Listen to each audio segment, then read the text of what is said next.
ભાઈઓ અને બહેનો, ખરેખર કહું તો રમેશભાઈને યાદ કરતાં હું ભાવુક થઈ જાઉં છું. એટલે હું વિચાર કરતો હતો કે મારાથી સ્પષ્ટ અવાજમાં વાતચીત થઈ શકશે કે કેમ. બહુ જ લાંબો સંબંધ,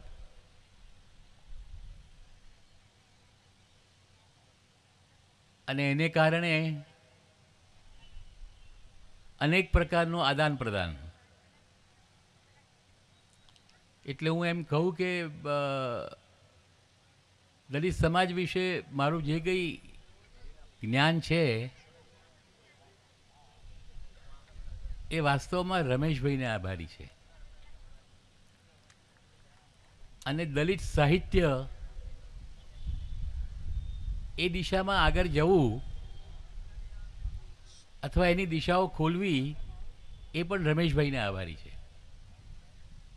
1981માં દલિત કવિતાનો સંગ્રહ પ્રગટ કરેલો અમે પહેલો, એ રમેશભાઈને કારણે. અને એના સંપાદનમાં મનીષી પણ હતો. બરાબર ને? 81 એ પહેલો સંગ્રહ દલિત કવિતાનો. પણ એક સંગ્રહમાં દલિત સાહિત્ય અને દલિત કવિતા સંગ્રહસ્થ થયું હોય એવું પહેલીવાર બન્યું. એની પાછળ જેમની પ્રેરણા હતી, જેમનો સહયોગ હતો, એ રમેશભાઈ હતા. એટલે હું એમ કહું કે રમેશભાઈને અમે બંને બહુ સારા મિત્રો હતા. તો એમાં હું રમેશભાઈને કોઈ અન્યાય કરી રહ્યો નથી. એટલા માટે કે મારું જે કંઈ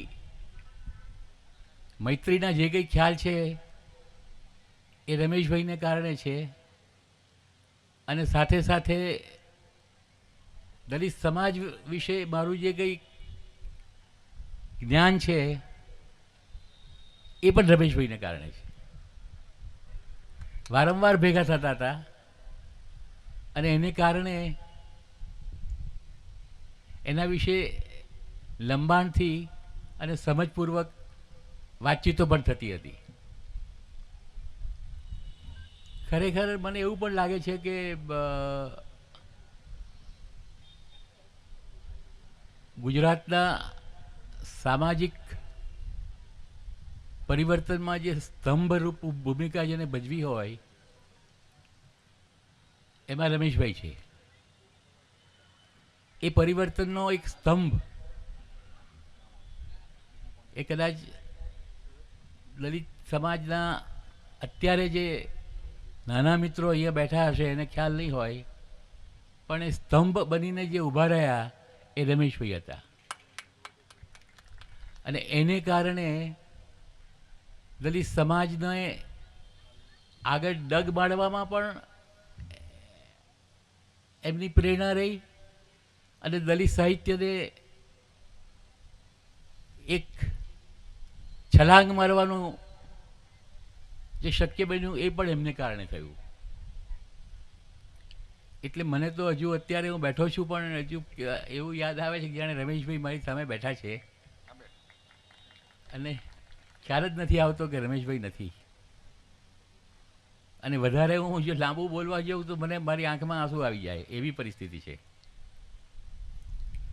કે રમેશભાઈને ભૂલી શકાય એમ નથી. પણ એક વસ્તુ હું આપને ખાસ કહી દઉં કે જે પ્રકારના દલિત સમાજમાં જે પ્રકારની ઉચ્ચાવચતા છે, જે પ્રકારનું સ્તરીકરણ છે, એ સ્તરીકરણ હજુ પણ ગયું નથી.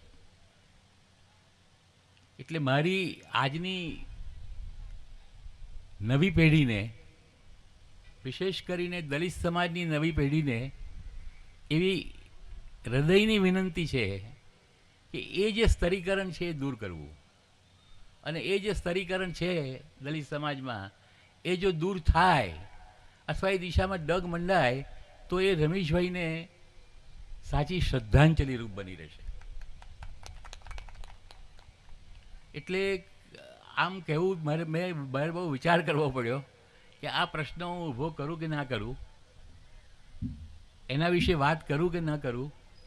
પણ મને થયું કે રમેશભાઈને યાદ કરીને આ પ્રસંગ એવો છે કે એનો ઉલ્લેખ કરવો ઘટે. એટલે એ જો થાય અને એ સમાજમાં વધારે એકતાનો આવિર્ભાવ થાય તો એ મોટી શ્રદ્ધાંજલિ હશે. અને નવી પેઢી સામે આ એક પડકાર છે અને એ પડકારનો પ્રત્યુત્તર એ કેવી રીતે આપે છે એ એના પછીની જે પેઢી હશે એ જોશે. અને એ પ્રત્યુત્તર છે એ આજની પેઢીએ આપવો રહ્યો. અને એ જો થાય તો દલિત સંઘર્ષ જે છે એ વધારે તાકાત સાથે સમાજને પડકાર ફેંકી શકશે. એટલે મેં બહુ વિચાર કર્યો કે આ મુદ્દો હું ઊભો કરું કે ન કરું. પણ રમેશભાઈને યાદ કરીને મને થયું કે મુદ્દો ઊભો કરવો ઘટે. એટલે મારી આ સૌને વિનંતી છે અહીંયા કે દલિત સમાજમાં વધારે એકતાનો પ્રચાર પ્રસાર થાય અને એ એકતાને લઈને એ જે કંઈ સામાજિક અસમાનતા છે એની સામે પડકાર ફેંકે તો એ રમેશભાઈને આપણી સાચી શ્રદ્ધાંજલિ બની રહે. એટલું કહું કે દલિત સાહિત્ય જે એના પછી એનો જે વિકાસક્રમ રહ્યો છે એ આનંદ આપે એવો છે. એટલે અહીંયા હું જોઈ રહ્યો છું કે ઘણા દલિત સાહિત્યકાર મિત્રો બેઠા છે અહીંયા